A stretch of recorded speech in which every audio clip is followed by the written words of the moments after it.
improvers, Justin Winstead, the Improver Coach, and I've got a couple of tips today for how to deal with imposter syndrome. Now, a lot of you already know this, but as a quick refresher, what imposter syndrome is it is that feeling, those voices that you get internally, those thoughts that enter your mind that tell you that you're not good enough, that you're not enough, that there's something deficient or wrong with you, that you just got lucky with whatever wins you did get, and that really, at the end of the day, you're really just a loser. When you begin to feel those things, that is the imposter syndrome. There's a whole cycle with this that people go through, especially if they're dealing with insecurity, fears, and doubts. And this is something that a lot of people struggle with, especially if you're an aspiring leader and you're growing in your leadership. So I want to talk to you about that just briefly today and give you a couple of tips on it. One is here's an incredible phrase that you can learn and remember that'll help you deal with the imposter syndrome. Don't let what you don't know rob you of what you do know. Here's the thing, imposter syndrome many times finds its way in, it wedges its way into your thoughts and your emotions through doubts. It casts doubts and really causes you to begin to question things about all the things that you don't know, like what people were really thinking about the thing, or did you really earn the deal, or was there some other motive that the other person had? You begin to spiral down this what if and why, and all of these questions permeate your mind and your heart, and that can be discouraging, it can be stressful. And so one of the things that you can do in that moment is you can begin to stop the cycle by saying, what is it that I do know? I may not understand all the thoughts and motives about that team member, but what do I know about them? Well, I know that they're good at this. I know that they are honest. I know that they care. And all of a sudden, those things that you do know can begin to shine light, and it can begin to push away those negative thoughts you were having about the things that you don't know. So don't let what you do know rob you of what you don't know. The second thing is to think about how you speak to yourself.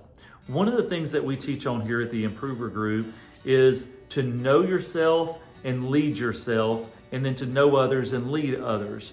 Well, knowing yourself means knowing some of your tendencies. It means knowing some of your habits and the way that you're bent. And so what are those triggers that usually lead to these negative thoughts? And then how do you talk to yourself whenever those triggers are activated?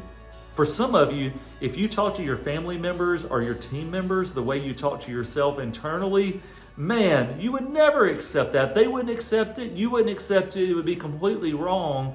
But yet you say things to yourself that are completely out of bounds, and you know that. So think about your internal monologue, and are you beating yourself up and talking to yourself in an abusive way?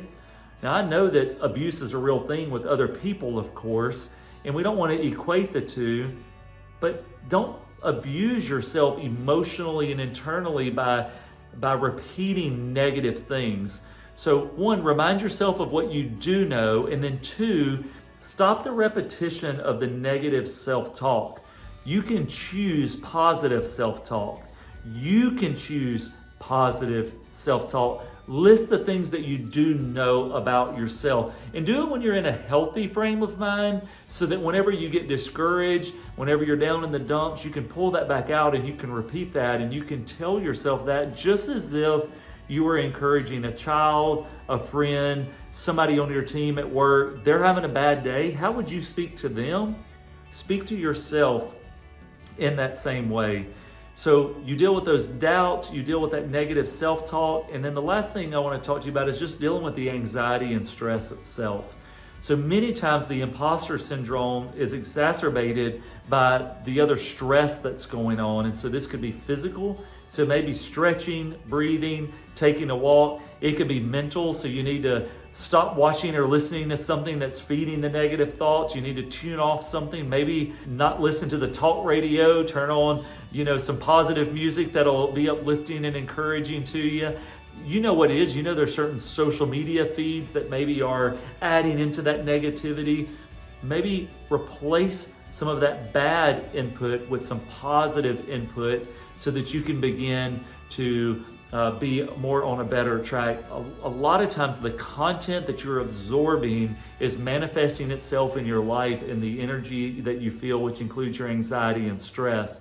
So back it up a little bit and say, what are those things mentally? What are those things physically that I'm doing? And really focus on the mind and the body as a way of combating that anxiety and that stress.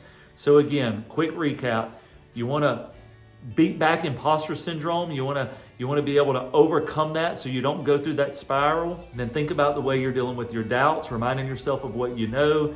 Think about the way you're dealing with the negative self-talk by giving you some positive self-talk. And think about the way that you're handling your stress and anxiety. What are you putting into the mind and how are you working with the body there? If you work on the body, the mind, you work on your self-talk, and you work on reminding yourself of what you know, those three things will help you with imposter syndrome. Let me know if there's anything else we can do to help you here at Improver Group. You stay good, keep getting better.